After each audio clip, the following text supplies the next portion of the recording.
नमस्कार दोस्तों, वापस से स्वागत है आपका 100 days of code with Python पे। तो आज हम अपने 9वें पड़ाव पे पहुंच चुके हैं। तो आज जैसे कि आपने पिछली वीडियो में देखा था, हमने दो टाइप के लूप छोड़ दिए थे पिछली वीडियो में। एक फॉर एल्स था और एक व्हाइल एल्स था, तो उनके बारे में चर्चा करेंगे। पर उनसे पहले हम फ्लो स्टेटमेंट्स के बारे में चर्चा करेंगे। फ्लो स्टेटमेंट्स, तो गाइज हमारे पास दो तरह की फ्लो स्टेटमेंट्स होती हैं। एक होता है ब्रेक, दूसरा होता है कंटिन्यू। एक गोटू भी होता है, पर गोटू मैं यहाँ पे नहीं डिस्कस करूँगा। गोटू पाइथन में नहीं होता, और गोटू जावा और सी प्लस प्लस में होता है। लेकिन गोटू को यूज़ करना अच्छी प्रैक्टिस नहीं माना जाता है। क्यों? क्योंकि गोटू कोड का फ्लो बिल्कुल पलट देता है, कहीं से कहीं ले जा लेता है। और अगर कोई आपका कोड समझने की कोशिश कर रहा है तो उसके लिए कोड समझना काफ़ी मुश्किल हो जाता है। यहाँ पे ब्रेक और कंटिन्यू की बात करूँगा। ब्रेक और कंटिन्यू इस्तेमाल करते हैं सारे अच्छे डेवलपर्स। तो क्या होता है ब्रेक और कंटिन्यू, चल देखते हैं। तो मान लीजिए मैं एक फॉर लूप लिख रहा हूँ। For I in range 5 if i print i. मान लीजिए मैं चाहता हूँ कि मैं केवल 0 से लेके 3 तक नंबर्स प्रिंट करूँ, उससे ज़्यादा ना करूँ प्रिंट। पर मैं पर मैं आपको बोलता हूँ कि भाई इसमें आप कोई चेंज नहीं कर सकते, इस चीज़ को आप नहीं छेड़ सकते। तो कैसे करेंगे भाई? बस एक कंडीशन और लगा देता हूँ। अगर आई हमारा 3 से बड़ा हो जाता है भाई, तो हम ब्रेक कर देंगे। तो क्या होगा भाई? ये कंडीशन जैसी सेटिस्फाई होगी, ये ब्रेक स्टेटमेंट क्या करेगा, इसको लूप से बाहर ले आएगा। तो ब्रेक स्टेटमेंट हमेशा पहले स्कोप में काम करता है, मतलब जस्ट एक अंदर स्कोप में। जैसे अगर मैं इस लूप में चल रहा हूँ तो ये ब्रेक स्टेटमेंट इस लूप के लिए काम करेगी। अगर इसके बाहर एक और फॉर लूप लगा हुआ तो उसके लिए वो ब्रेक स्टेटमेंट काम नहीं करेगी। ब्रेक स्टेटमेंट केवल उसके पेरेंट लूप के लिए काम करेगी, और पेरेंट लूप भी उसके जस्ट एक दो स्कोप बाहर होना चाहिए। तो जैसे कि आप देख सकते हैं ब्रेक है, ये यहाँ पे पहला स्कोप इफ का है और दूसरा स्कोप फॉर का है। तो उम्मीद है आपको समझ में आ गया होगा मैं क्या कह रहा हूँ। इसको फटाफट चला के देख लेते हैं क्या हो रहा है। तो यहाँ पे 1 2 3 4 प्रिंट हो रहा है। अब मान लीजिए मैं यही स्टेट काम कंटिन्यू से करना चाहूँ तो कैसे कर सकता हूँ, वो भी देख लेते हैं। ब्रेक स्टेटमेंट, उम्मीद है आपको समझ में आ रहा होगा कि ब्रेक और कंटिन्यू क्या होते हैं। मतलब इनके नाम से ही आपको कुछ हद तक पता लग रहा होगा कि क्या काम कर रहे हैं दोनों, कैसे काम कर रहे हैं।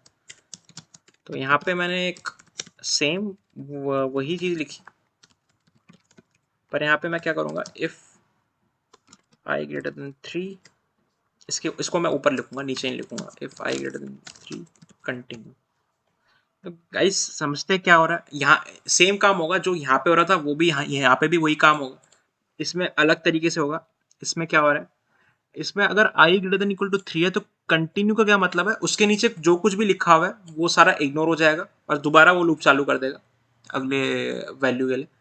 तो जैसे कि मान लो यहाँ पे आई 4 हुआ, तो 4 होते ही ये कंटिन्यू इसमें चला जाएगा, और कंटिन्यू का मतलब है कि नीचे जो भी लिखा होता है वो इग्नोर हो जाएगा। ब्रेक में हम लूप से बाहर आ जाते हैं जहाँ पे भी उसको ब्रेक मिलता है, पर कंटिन्यू में ऐसा नहीं होता है। कंटिन्यू में लूप चलेगा आगे भी, पर नीचे जो लिखा हुआ है वो इग्नोर हो जाएगा। तो एक बार चला के देख लेते हैं फटाफट से। तो तो जैसे कि आप देख सकते हैं सेम आउटपुट आ रहा है। 4 इसलिए प्रिंट नहीं हुआ आ, क्योंकि 4 के लिए कंडीशन फॉल्स हो गई, बाहर चला गया। तो इसको मुझे यहाँ पे 4 करना पड़ेगा ताकि जो आउटपुट मैं चाहता हूँ वो आए। जैसे कि आप देख सकते हैं काम कर रहा है। उम्मीद है आपको समझ में आ गया होगा फ्लो ब्रेक स्टेटमेंट और कंटिन्यू स्टेटमेंट क्या होती है। और हम हमारे दो लूप्स ले गए थे, उनके बारे में पढ़ते हैं। फॉर एल्स, दूसरा हमारा वाइल एल्स। तो क्या होता है भाई फॉर एल्स और वाइल एल्स, फटाफट से एग्जांपल समझते हैं। तो यहाँ पे मैंने एक फॉर एल्स लूप लिखना चाह रहा हूँ। For I in range 5 print I else print here. तो गाइस इसका क्या मतलब है भाई? इसका ये मतलब है कि हमारा लूप जैसे चल रहा है वैसे चलेगा ही, लेकिन ये एल्स वाला पार्ट कब चलेगा? एल्स वाला पार्ट तभी चलेगा जब फॉर लूप कंप्लीट होगा।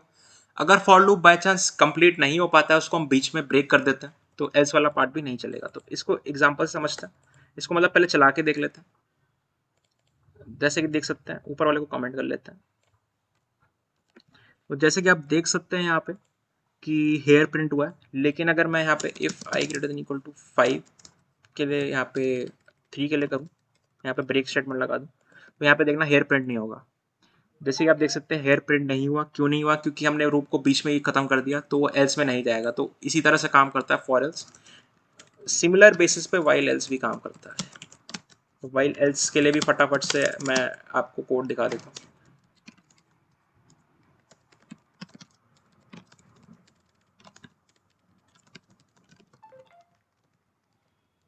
यहाँ पे यहाँ पे मैं आई को इनिशलाइज कर लेता हूँ 0 से। आई को 1 से बढ़ाएंगे लूप में, आप प्रिंट करेंगे। जैसे कि देख सकते हैं आप, कंप्लीट प्रिंट हो रहा है यहाँ पे। लेकिन अगर मैं बीच में लूप को ब्रेक कर देता हूँ, तो यहाँ पे कंप्लीट प्रिंट नहीं होगा।